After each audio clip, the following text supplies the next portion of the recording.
안녕하세요, 여러분. 저는 지금 30대 후반을 향해 쉼없이 달려가고 있는 여성입니다. 참 한 것도 없는데 이렇게 나이만 먹어 들어가고 있으니 저도 곧 40을 넘기고 50을 넘기고 그렇게 세상을 알아가고 배우게 되겠죠. 제가 세상의 모든 풍파를 다 겪은 나이가 아님에도 이곳을 찾아오게 된 것은 제 인생에 정말 충격적인 일이 벌어졌기 때문입니다. 여러분들께서는 감히 상상도 하지 못할 만큼 저에게 일어났던 일이라고 생각하기에 벅차기까지 한 그런 충격적인 일 말입니다. 차라리 꿈이었으면 좋겠네요. 몇 년 전에 이 지지부진한 싸움이 제대로 끝을 맞이했기 때문에 제가 지금 이곳을 와서 지나간 이야기 좀 한번 풀어보겠다 말도 할 수 있는 거겠죠.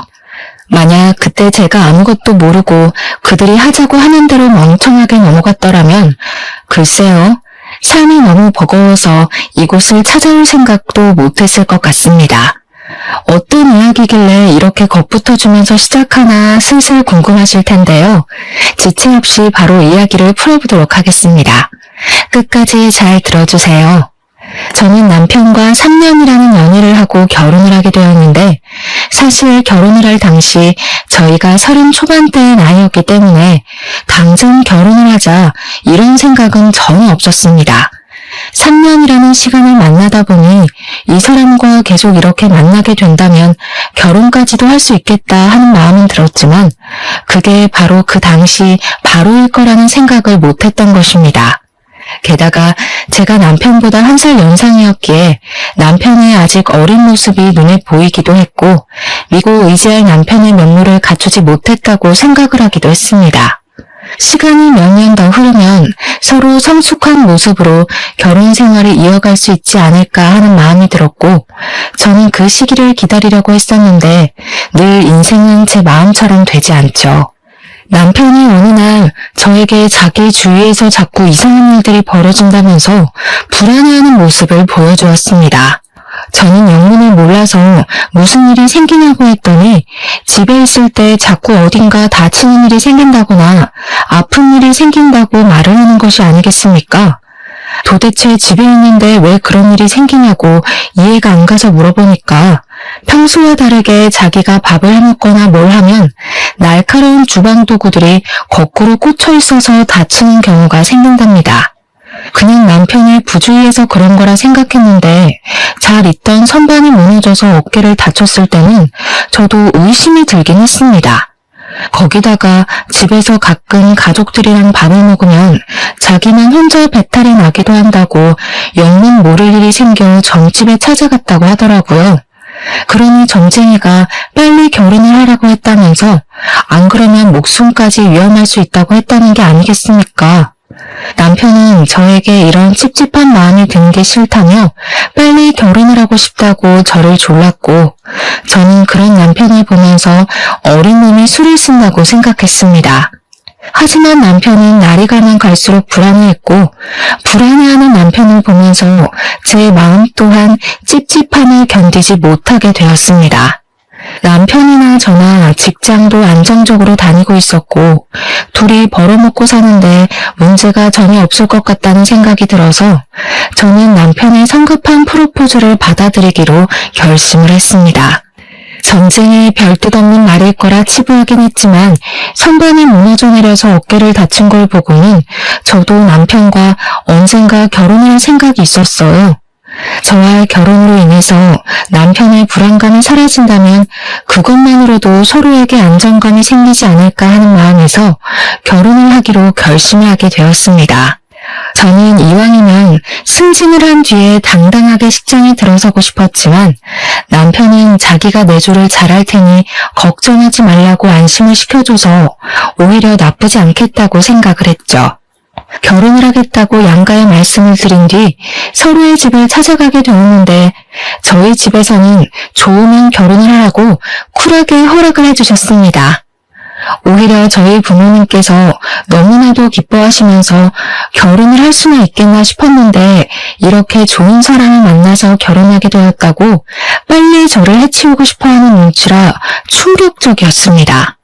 반면 복병은 시댁에 있었는데 시모가 남편을 걱정스러운 눈빛으로 바라보시면서 벌써부터 꼭 결혼을 해서 부모의 품을 떠나야겠냐고 붙잡으시더라고요. 저희에게 아직 나이도 어리고 사랑일은 모르는 건데 조금만 시간적 여유를 가지고 천천히 생각해보는 게 좋지 않겠냐고 하셨습니다.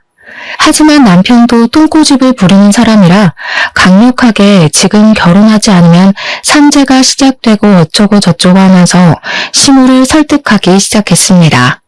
이야기를 쭉 듣던 시부가 먼저 결혼하라는 말을 하셨고 시모는 끝까지 탐탁지 않아 했지만 더 말리진 않으셨습니다.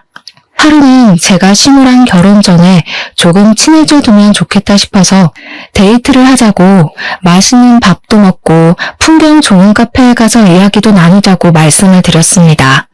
저를 별로 좋지 않게 보셨던 것 같아서 거절을 하실까 걱정이 되긴 했지만 시모가 좋다고 만나서 이야기를 하자고 하시더라고요. 그래서 만났죠. 단박에 만나자고 하셨던 터라 분위기 좋게 밥 먹고 카페를 가고 할 줄 알았는데 시모가 약속 장소는 본인이 정하겠다고 하시더니 저를 이상한 다방 같은 곳으로 부르셨습니다. 저는 퀴퀴한 냄새가 잔뜩 배어있는 다방 분위기가 영 어색해서 몸둘 바를 모르고 있었는데 시모가 저에게 종이 한 장을 딱 던지는 게 아니겠습니까? 이게 뭔가 싶어서 종이에 빼곡히 적혀있는 글자를 읽고 있는데 혼인서약서라고 적혀있더라고요. 어머님, 혼인서약서가 뭐예요? 읽어봐라. 보면 다 나와있다. 첫 줄부터 결혼 후 3년차까지는 혼인신고를 하지 않는다 라고 적혀있더라고요. 기가 막혀서 줄줄 읽어나가는데 내용이 진짜 말도 안 되는 소리만 가득했습니다. 저는 읽기를 포기하고 시모에게 첫 줄에 관한 내용에 대해 정확하게 알고 싶어서 여쭈어봤습니다. 혼인신고를 3년이나 하지 말라고 하신 이유가 있나요? 요즘은 결혼하고 나서 직장 생활이다 뭐다 하면서 바로 임신, 출산 그런 거 안 한다더라. 3년까지 생활을 해보고 안 맞으면 쿨하게 헤어질 줄 알아야지. 네가 우리 아들보다 한 살이 더 많은 것도 좀 깨름칙하다. 네가 우리 아들보다 먼저 죽으면 우리 아들은 어떡하니? 혼자 처량하게 말이야.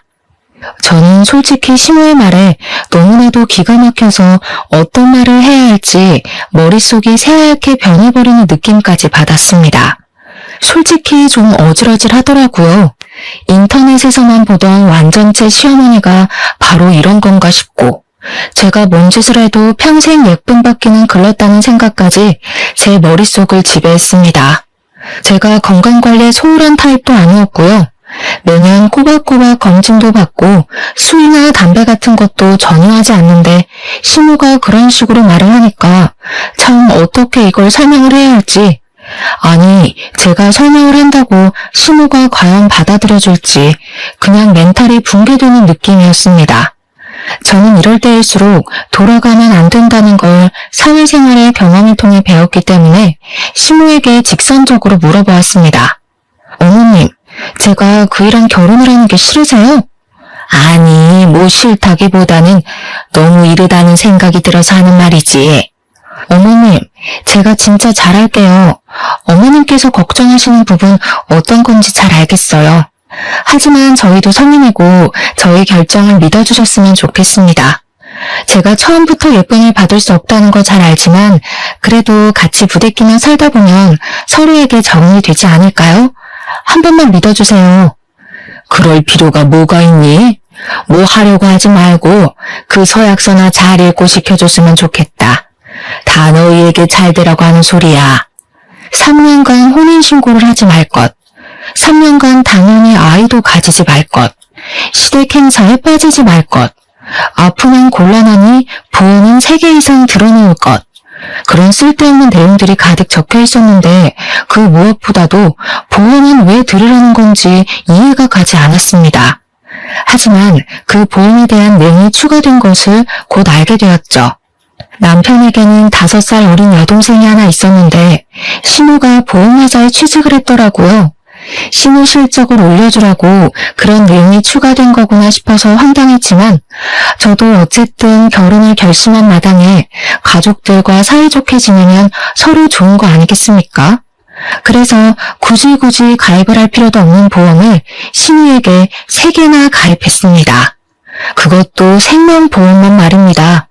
남편에게 보험 가입을 하고 이야기를 꺼냈더니 남편도 글쎄 신우가 들어준 보험이 5개나 있다고 하더라고요.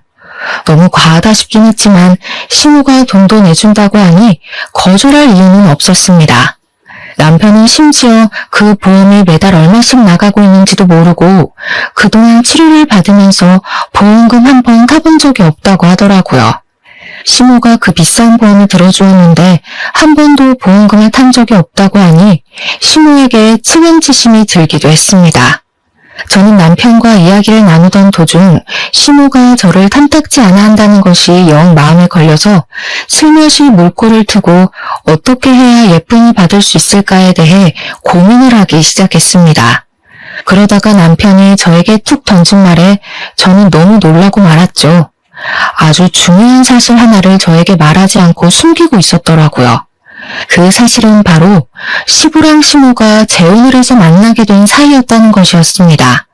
제가 먼저 물꼬를 트지 않았더라면 남편이 언제까지고 말을 하지 않았을 수도 있었을 거라 생각합니다. 본인은 친모에 대한 기억이 좋지 않아서 신우를 친모처럼 생각하고 자랐다고 덧붙였거든요. 남편이 아주 어렸던 시절 시부가 술만 먹는 술주정뱅이였대요. 일도 안 하고 집에서 매일 소주를 마시며 남편과 친모를 구박만 하는 전형적인 망난이요. 남들이 상상하는 것만큼은 나쁜 짓은 없었지만 매일 아슬아슬한 분위기가 지속이 되었고 친모가 더 이상 시부랑은 못 살겠다고 이혼을 요구했다고 하더라고요. 이혼이 되자마자 본인 집만 챙겨서 집을 나갔다며 2번 다시는 얼굴도 못 보게 될 거라고 하더니 집을 나간 이후에 친모 얼굴을 한 번도 본 적이 없다고 하더라고요. 남편은 4살 이후 매일같이 친모의 욕을 하는 시부에게 적응이 되었고 자연스럽게 친모에 대한 기억이 좋지 않게 자리를 잡은 것입니다. 거기다가 남편을 두고 떠났으니 남편은 시부와 둘이 살면서 얼마나 힘들고 지쳤겠습니까? 이야기를 듣는 내내 저는 남편의 등을 쓸어주었습니다. 하지만 예상만큼은 아니었다고 하더라고요. 친모가 그렇게 집을 나간 뒤에 시부가 뭔가 깨달은 게 있는지 술을 끊고 열심히 일을 하기 시작했대요. 그리고 얼마 지나지 않아서 지금의 시모랑 재혼을 하게 되었고 여동생도 바로 낳게 되었다고 했습니다. 같이 살면서 하나의 가족이 되었다고 생각하고 지냈는데 남편이 크면서 시부와 시모가 친모에 대한 욕을 멈추진 않았다고 했습니다.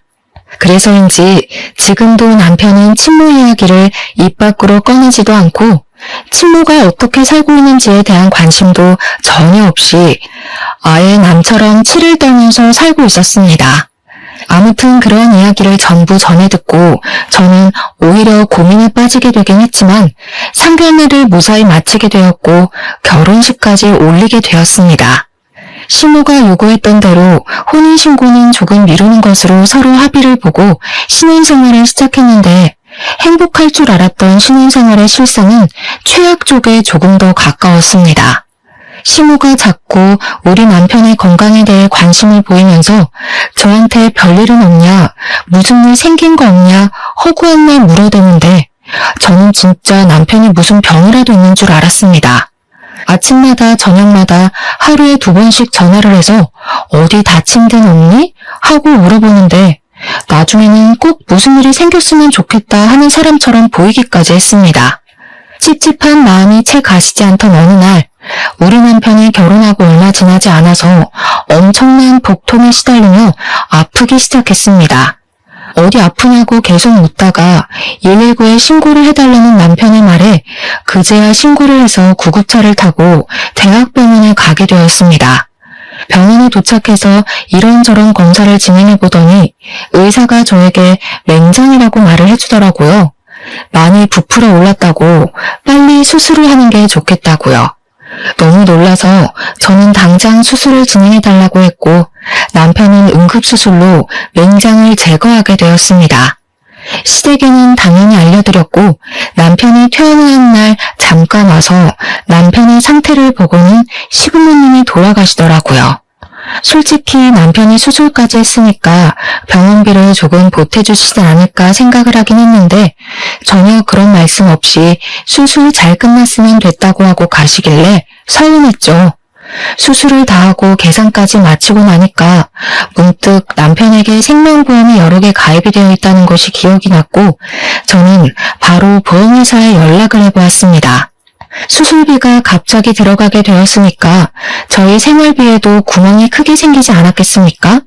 이럴 때를 대비해서 드는 것이 보험이니까요. 근데 보험회사에서 당황해 하면서 이미 보험금이 지급되었다는 소리를 하는 게 아니겠습니까?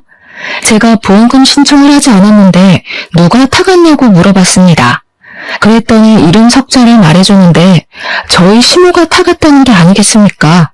남편 퇴원하는 날 와서는 멀뚱멀뚱하게 서 있더니만 알고 보니 보험금을 받기 위한 서류를 챙기기 위해서 병원에 찾아왔던 것이었습니다. 저는 너무나도 황당해서 시모에게 바로 전화를 걸어서 보험금이 타간 것이 맞냐고, 아니 남편 수술 보험금을 왜 시모가 가져가냐고 물어보았습니다. 예, 그 보험 내가 내 돈 주고 들어주고 있는데 무슨 문제 있니? 내가 그럼 공짜로 너네 좋으라고 보험 들어줬겠어? 내가 낸 만큼 돌려받는 거야. 저는 남편에게 이 이야기를 하면서 시모가 좀 이상한 것 같다고 수상하다고 말을 했는데 남편은 그냥 한 귀를 듣고 흘려버리더라고요. 그런데 참 신기한 게 그렇게 저랑 결혼하기 전에는 자주 다치고 아프던 사람이 결혼이란 이후에 잔병치레 한 번 없더라고요. 저는 슬슬 시모의 행동이나 건강 영역증을 빙자한 염탐에 의심을 품기 시작하게 되었는데 예상치 못한 일이 발생하고 말았습니다. 시부에게서 급하게 연락이 와서는 저희 부부에게 돈을 좀 모아둔 것이 있냐고 하시더라고요. 신혼 부부에게 들어갈 돈이 한두 푼도 아니고 결혼한 지 얼마나 됐다고 돈이 있겠습니까? 당연히 시부에게 돈이 없다, 돈이 얼마나 필요하시냐 했더니 갑자기 버럭하시면서 젊은 것들이 돈도 안 모아두고 뭘 했냐고 화를 내시는 겁니다. 알고 보니까 시부가 일을 하던 곳에서 물건 발주를 심하게 잘못하시는 바람에 그 손해를 다 갚아내야 하는 위기에 처했다는 겁니다. 공장에서 발주 실수를 한 걸 개인이 다 물어내야 한다고요? 아니 얼마나 큰 돈이 필요하신데요. 내가 연 하나를 잘못 입력한 걸 어떡하냐. 나보고 물어내지 않으면 내용 증명부터 보내겠다는데 6천만 원이 필요하다. 갑자기 6천만 원이라는 돈이 어디서 뚝 떨어지겠습니까? 신혼집 구하느라 돈도 다 탈탈 털어 쓴 것도 모자라서 대출까지 있는 상황이었는데요. 당연히 저희도 이러저러한 사정으로 인해서 돈이 한 푼도 없다, 당장 6천만 원을 구할 수 있는 방법도 없다고 차근차근 설명을 했습니다. 그런데 시부랑 시모는 그런 저희에게 씀씀이가 너무 커서 돈이 없는 거 아니냐면서 친정이라도 말을 해서 빌려오라고 뻔뻔하게 소리를 치시더라고요. 너는 시댁 어르신이 다 죽게 생겼다는데 그 정도 돈도 못 구해와? 친정 부모님 노후자금 다 마련해 두셨다며 돈 좀 빌려와. 그래, 우리가 뭐 그냥 꿀꺽한다 그랬니? 갚는다니까. 이번 일만 잘 해결되면 아무 문제 없을 거라고. 저희 친정이 돈을 빌려오라는 게 말이나 되는 소리예요. 저희 부모님도 그럴 돈 없으니까 그냥 가셔요. 처음부터 내가 마음에 안 든다고 했지? 돈이 있으면서도 없는 척하면서 그걸 숨겨? 너 때문에 우리 집 망하면 네가 책임질 거야? 어머님, 제가 돈을 빌려드릴 수 있는 수준이 아니잖아요. 저희 친정 부모님도 갑자기 그런 큰 돈을 어디서 구해요? 너네가 결혼하고 돈 모은 이유가 뻔하다 뻔해. 배워온 게 없으니까 적응을 해야 할 이유도 못 찾은 거겠지. 그러는 시부모님은 그동안 몇십 년의 세월을 일을 하셨는데 6천만 원도 못 모으셨어요. 저 더 이상 할 말 없어요. 가세요.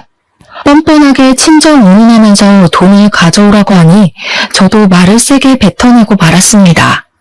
아니 다른 것도 아니고 본인이 실수를 한 거 가지고 돈을 달라고 하니 어이가 없죠. 시부모는 크게 후회할 거라고 나중에 다 두고두고 기억해둘 거라며 저를 반쯤 협박하신 뒤에 돌아가셨고 저는 더 이상 찾아오지도 말고 연락도 하지 말라 했습니다.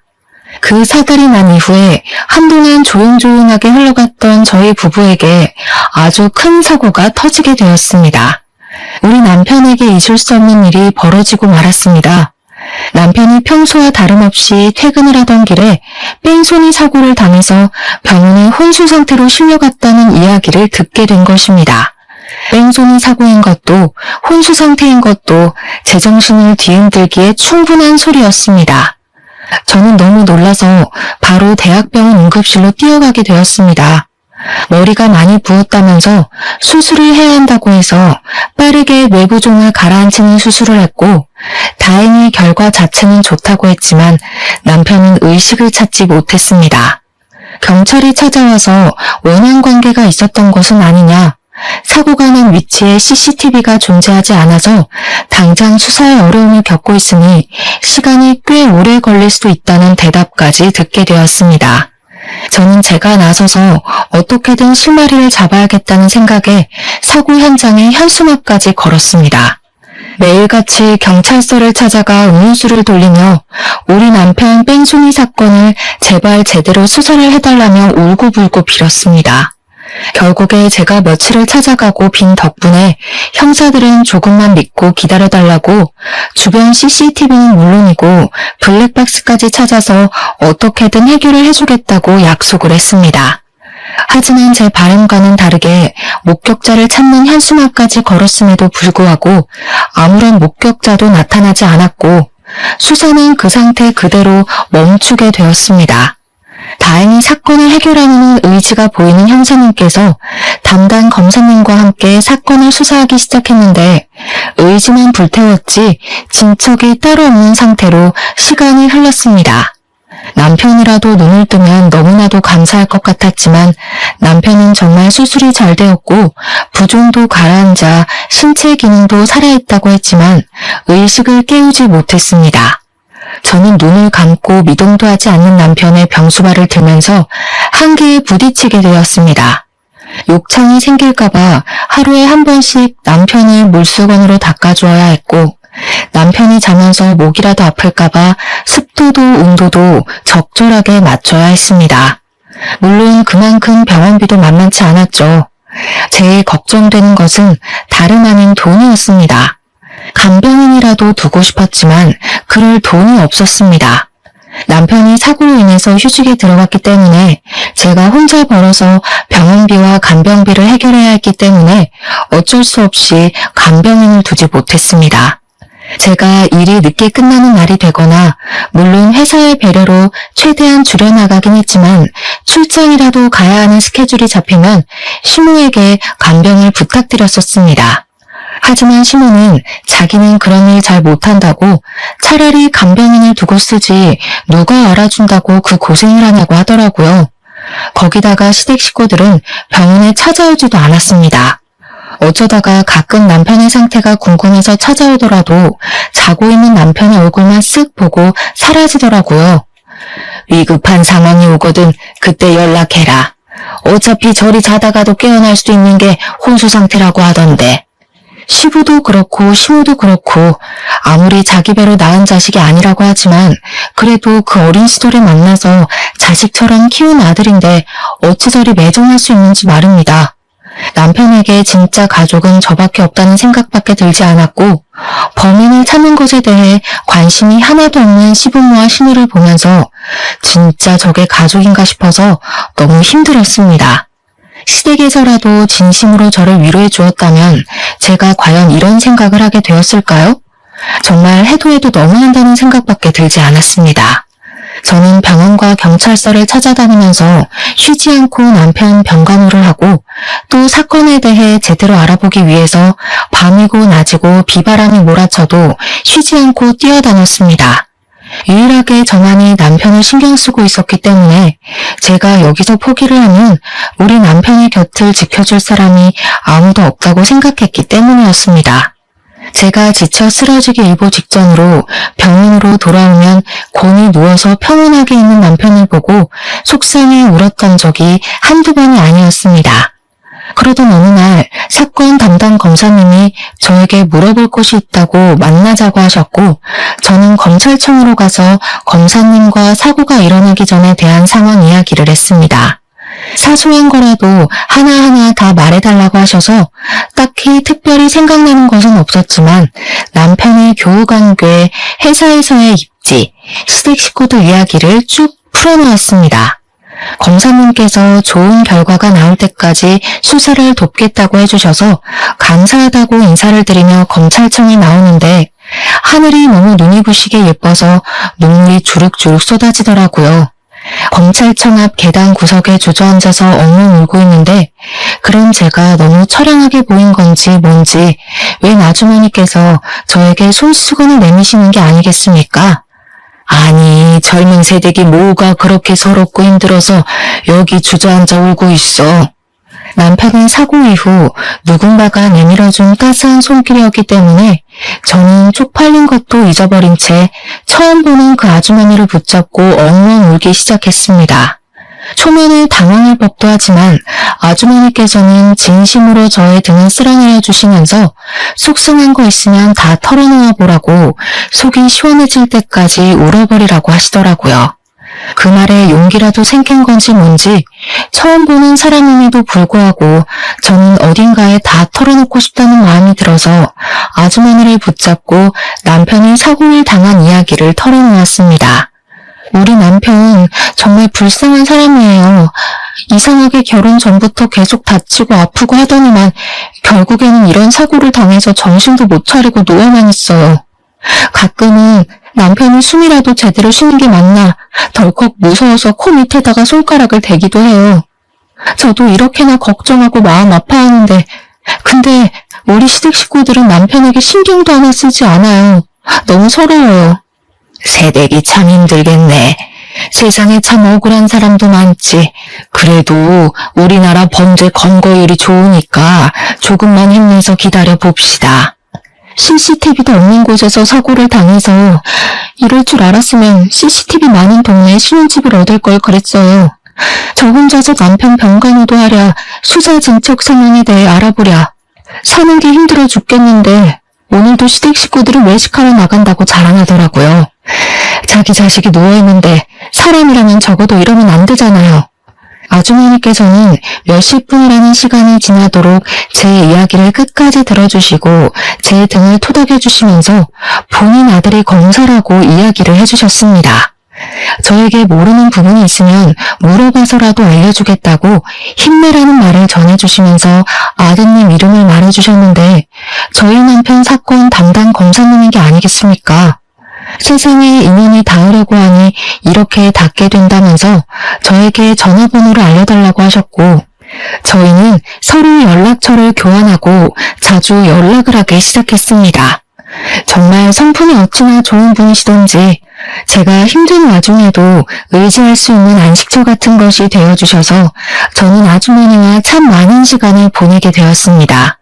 그렇게 남편이 혼수 상태로 지낸 지도 몇 개월이라는 시간이 훌쩍 지났고 갑자기 병원에서 연락이 와서 달려가니 의사 선생님께서 좋은 징조가 보인다고 하셨습니다. 간혹 가다가 쇼크로 인해서 안 좋은 결과가 나오는 경우도 있지만 생체 반응이 일어났다면서 저에게 조만간 깨어날 수도 있을 것 같다고 희망을 주셨습니다. 새로운 약으로 바꿔보는 게 좋을 것 같다는 말에 저는 제발 어떻게 해서든지 우리 남편 눈만 뜨게 해달라고 빌었습니다. 병원에서 연락을 받았을 때 제가 너무 놀라서 시부모에게 연락을 드렸었는데 의사가 저에게 희망을 주시면서 포기하지 말라고 꼭 깨어나실 거라고 말을 하고 나간 뒤 찾아오셨더라고요. 꽤 뒤늦게 오신 바람에 의사를 직접 만나지 못한 시부모는 저에게 남편이 어떻게 된 거냐고 물어보셨습니다. 우리 아들 죽은 거냐? 죽을 거라니? 뭐라고 하디 의사가? 왜 말이 없이 빤히 쳐다만 보고 있어? 언제까지 저 기계를 주렁주렁 달아놓고 우리 아들을 힘들게 할 거야? 돈 없어서 못 빌려준다고 하더니 병원비만 해도 벌써 몇 천만 원은 깨졌겠다. 그 병원비 감당이나 되냐? 우리한테 빌려달라고 해봐야 돈 없다. 이럴 때일수록 사람이 과감하게 결정을 내려야지. 그냥 곱게 보내주자. 지금 우리 남편 생명 연장 치료를 중단하자는 말씀이세요? 저렇게 괴롭게 있는 것보다야 하루빨리 눈 감는 게 우리 아들을 위한 길이라고 생각하지 않니? 어떻게 평생을 키운 아들에게 그런 소리를 할 수가 있어요? 저는 절대로 이대로는 못 보내요. 저 법원 꼭 잡아서 우리 남편 앞에 데려다 놓을 거예요. 뭐 좀 나온 게 있다고 하드나? CCTV도 없고 목격자도 없고 뭐 아무런 친척이 없다고 하던데. 제가 백방으로 노력하고 있으니까 어떻게든 찾아낼 겁니다. 그러니까 저한테 남편을 보내주자는 둥 그런 이야기 하지 마세요. 우리 아들 저러고 내버려두는 게 2번 죽이는 일이라는 거 네가 정녕 몰라서 그러니? 보호자면 보호자답게 빨리 연명치료 포기하겠다고 말해. 그러고 보니까 언니네 혼인신고도 안 하지 않았나? 그럼 보호자가 엄마랑 아빠 아니야? 그렇지. 쟤들 혼인신고도 안 했지? 내가 가서 우리 아들 곱게 보내주련다. 그 말이 끝나기 무섭게 뒤를 돌아서는 시모의 머리채를 잡아뜯었습니다. 시모가 악소리를 내고 뒤로 자빠지는데 제가 머리채를 잡고 끌어올려 시모의 뺨을 세차게 때렸습니다. 신우도 시부도 전부 놀라서 저를 붙잡고 말렸고 저는 그들에게 붙잡힌 채로 시모에게 발길질을 마구마구 날렸습니다. 그리고 있는 힘껏 악다구니를 쓰면서 시모에게 소리를 질렀죠. 그런 소리 한 번만 더 해보세요. 아주 동네방네 아들 죽인 살인자라고 소문낼 거예요. 이년이 미쳤나? 지금 누가 누굴 때려? 네가 우리 아들 보호자야 가족이야 뭐야? 내가 당장이라도 의사를 만나서 저 기계 다 빼버리라고 할 거야. 하지만 시모의 바람대로 되지 못했습니다. 이미 시간이 늦은 터라 의사가 퇴원을 했고 유지장치를 제거하려면 다음날 다시 오라는 간호사의 말 때문이었습니다. 저는 정말 팔에 소름이 쫙 올라왔습니다. 어떻게 자기 아들의 생명 유지 장치를 가족들이 떼어버리겠다고 합심을 할 수 있는지 말입니다. 하지만 항상 기적이라는 것은 중요한 순간에 찾아오기 때문에 기적이 아니겠습니까? 그날 저녁 남편이 옆에서 밤새 병간호를 하며 울고 있었는데 기적처럼 남편이 손을 움직이더니 눈을 뜬 것입니다.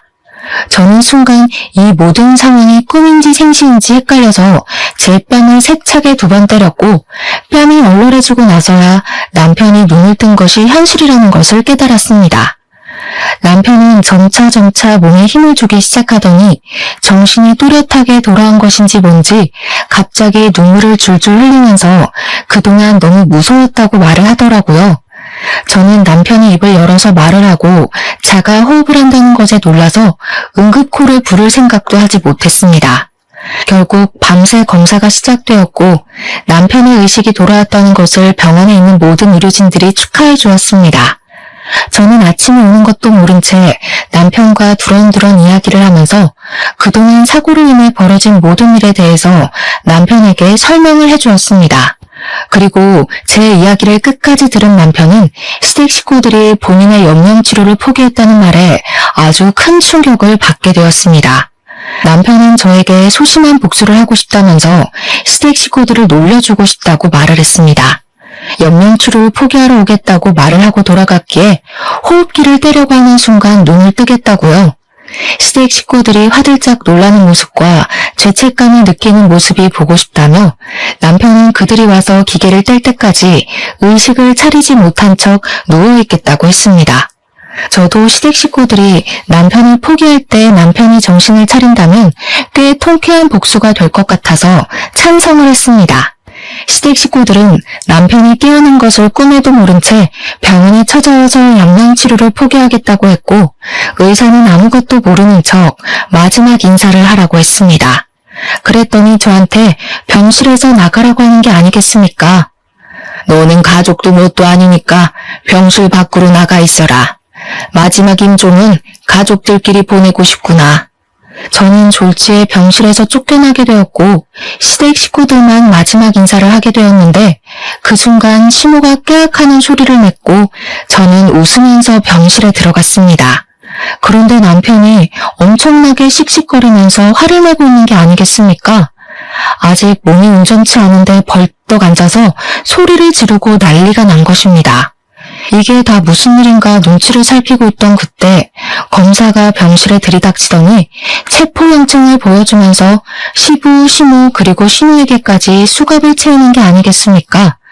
저는 너무 놀라서 이게 다 무슨 상황인가 어리둥절해하고 있었습니다.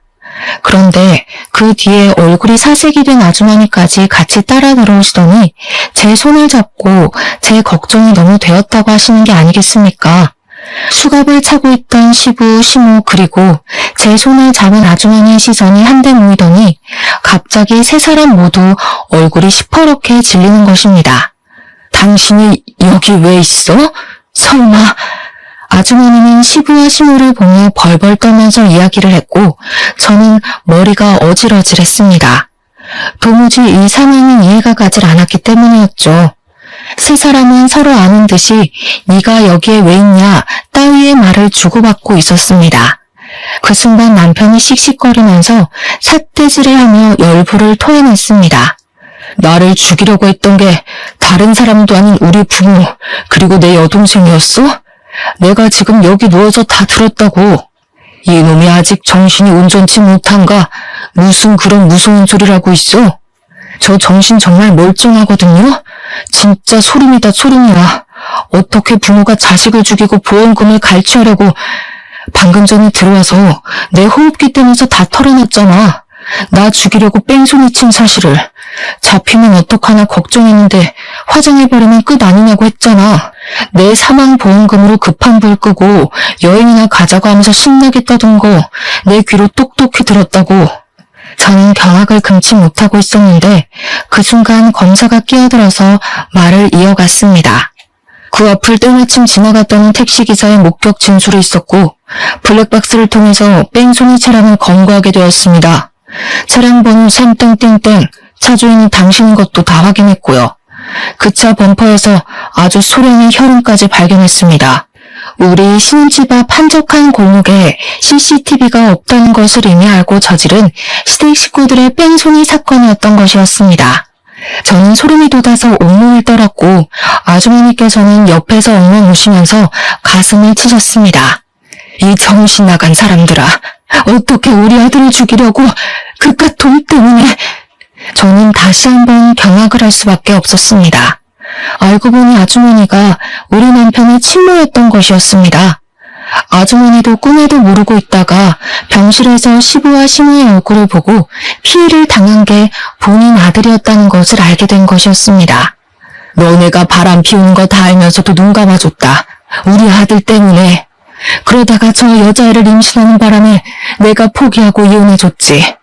근데 내 아들 얼굴 한번 못 보게 해놓고 잘 키우겠다고 신경도 쓰지 말라고 무일푼으로 나를 쫓아내더니 감히 우리 아들을 죽이려고 해? 네가 사람이야? 알고 보니 친모가 이혼을 하자고 도망갔다고 했던 사실은 전부 거짓말이었던 것이었습니다. 시모랑 시부가 오랜 시간 불륜관계를 지속해왔고 뱃속에 남편의 여동생, 즉 시모가 생겨서 친모를 쫓아내고 재혼을 하게 된 것이었습니다. 친모는 아들만 데려가게 해달라고 빌고 또 빌었는데 시부가 절대로 안 된다고 얼굴 볼 생각도 하지 말라고 하며 이사도 가버리고 연락도 끊어버린 것이었습니다. 친모는 남편에 대한 미련을 버리지 못하고 몇 년을 찾아다녔지만 꽁꽁 숨어버린 시부 탓에 찾지를 못했다고 하더라고요. 결국에는 돈이 없어서 남의 집 가정부로 들어가게 되었는데 그게 지금 검사님의 집이었던 것이었고 그곳에서 새로운 가정을 꾸리게 된 것이었습니다. 친모는 본인 분을 이기지 못하고 수갑을 차고 있는 시부와 시모의 뺨을 연달아 치면서 욕을 뱉었습니다. 만약 주변에서 말리지 않았다면 정말 얼굴에서 쌍코피가 터졌을지도 모른다는 생각이 들 정도로 세게 말입니다. 제가 상황을 전부 다 파악하기도 전에 시댁 식구 셋은 긴급 체포가 되어서 바로 유치장으로 수감이 되게 되었습니다. 참고인 조사차 방문을 해서 진술을 하고 있는데 시댁 식구들이 저에게 오해라고 하면서 보험금을 노리고 한 짓이 아니라는 사실을 증언해달라고 무릎을 꿇고 빌더라고요. 저에게 돈까지 주겠다고 하는데 병원비 보태줄 돈도 없다고 소리칠 땐 언제고 이제 와서 없던 돈이 생긴단 말입니까? 우리가 다 늙어서 감옥에서 어떻게 살겠나? 한 번만 용서해주면 두 번 다시는 너희들 앞에 나타나지 않겠다. 그래, 변호사 제대로 된 사람 구해다 줄 수 없겠니? 제발 합의라도 해줘라. 우리가 돈 두둑히 줄게. 그걸 제가 왜 받으려야 하죠? 법대로 하세요. 요즘 교도소 밥 잘 나온다던데. 거기서 노후생활 즐기시면 되겠네요. 시댁 식구 3명 모두 법의 심판을 받게 된 덕분에 들어두었던 보험금들은 전부 저희 부부가 수령을 하게 되었고 남편의 병원비를 갚는 데 무리가 없었습니다. 시댁 식구들은 끝까지 저에게 빵빵한 변호사를 선임해달라고 빌었지만 저는 모르쇠로 일관하고 찾아가지도 않고 재판 구경 또한 하지 않았습니다. 제가 왜 그런 호의를 베풀어야 할까요? 내 남편을 죽이려고 했던 그 저급한 인간들에게 말입니다. 결국 시부의 살인교사, 시무와 시무의 공범 혐의 및 보험금 취득 사기까지 걸려서 콩밥을 제대로 드시게 되었습니다. 포승줄에 끌려가는 꼴을 보려고 재판이 끝난 뒤 슬쩍 구경을 했는데 그 와중에도 살려달라고 울고불고 소리치는 게 너무나도 통쾌했습니다. 남편은 그 이후 친모와의 오해를 풀고 연락을 하고 만나기도 하면서 좋은 사이를 유지하며 지내고 있습니다. 졸지에 생긴 검사왕 덕분에 일 처리도 확실하게 하게 됐고 그 형님도 우리 남편의 이야기를 종종 들었다며 이상하게 내적 친밀감이 있다고 잘 지내보자고 하셨습니다. 저에게 제주씨라고 불러주시며 넉살 좋게 대해주셔서 잘 지내고 있습니다. 얼마 전에 친모 생신이었는데 저랑 남편까지 불러주셔서 양 아버지께도 인사를 드리고 앞으로 한 가족처럼 잘 지내보자고 하셔서 남편이 눈물을 줄줄 흘리기도 했습니다. 저는 남편이 회복을 한 이후 혼인신고부터 진행했고 감옥에 가 있는 시댁 식구들은 뭐 어떻게든 잘 버티며 살겠죠. 돌이켜보면 남편이 그때 병실에서 기적적으로 정신을 차리지 못했다면 끔찍한 일이 벌어지고도 남았겠죠. 빼앗긴 아들을 되찾고 싶었던 우리 어머님의 기도 덕분인지 모든 일이 잘 풀린 것이라고 생각하고 있습니다. 그리고 남편의 친모인 새시모는 어찌나 성품이 좋으신지 정말 한결같은 모습으로 저에게 시집살이 같은 거 한 번을 시키지 않으셨습니다. 건강한 게 최고라며 둘이 행복하게 잘 살기만 하면 된다고 매일같이 저희 부부를 위해서 기도도 올려주세요. 저는 뒤늦게 만난 새로운 가족에게 잘 보이고 싶어서 남편이 말하기도 전에 매주 시댁에 들러 시간을 보내고 있습니다. 나중에 알게 된 사실인데 남편의 배다른 형인 검사 아주버님은 사실 시모가 입양하신 입양아였더라고요. 새 시부가 시모를 정말 많이 사랑했는데 임신이 잘 되지 않았고 보육원 봉사활동을 하다 만난 아주버님을 입양해서 키웠다고 하셨습니다. 아주버님도 새 시부모에게 받은 사랑만큼 동생에게 전해주고 싶다면서 우리 남편과 저를 알뜰살뜰 챙겨주세요. 제 생일 때는 호텔 숙박권을 선물해 주시기도 하고 우리 남편 생일 때엔 좋은 레스토랑에서 식사도 사주셨습니다. 왜 그런 말이 있지 않겠습니까? 콩 심은 데 콩 나고 팥 심은 데 팥 난다는 말이요. 우리 남편을 낳아준 시모가 세상에 둘도 없는 천사 같은 분이라 그런지 시모 곁에는 착한 사람밖에 없어서 너무 다행이라는 생각이 듭니다. 우리 남편도 그동안 못 받았던 부모의 사랑을 듬뿍 받아서 그런지 얼굴빛이 환해지고 살도 보기 좋게 다시 올라왔습니다. 뒤늦게 만난 우리 가족이 평생 행복하게 살도록 이야기를 들어주신 여러분께서 모두 응원해 주셨으면 합니다. 감사합니다.